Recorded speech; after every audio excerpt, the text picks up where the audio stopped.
I'm going to play you a very interesting excerpt from a pre-production class that we did with Bobby Owsinski. Listen to what he has to say.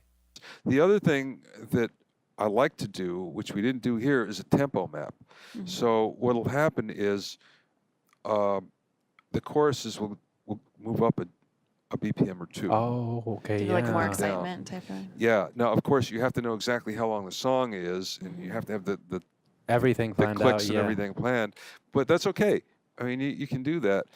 But That's cool. normally, you find that musicians tend to speed up a little bit during a chorus in a louder place.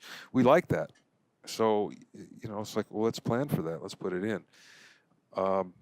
So that's something that we try. The other thing is sometimes you just say, just try it up 1 BPM and see what happens. And you go, wow, that made a huge difference. Wow, how could yeah. 1 BPM? Well, it does. So just 1 or 2 BPM, can make a big difference. And I like to experiment with that, which is why there'll be a lot of takes usually. And it's not the 60 takes or anything, but it's nothing to have 20 anyway. So you're using a metronome in the rehearsal process too, right? Oh, it'll be clicked out, yeah. Do you want to watch the whole video? Then go to prostudiolive.com and get the 7-day free trial.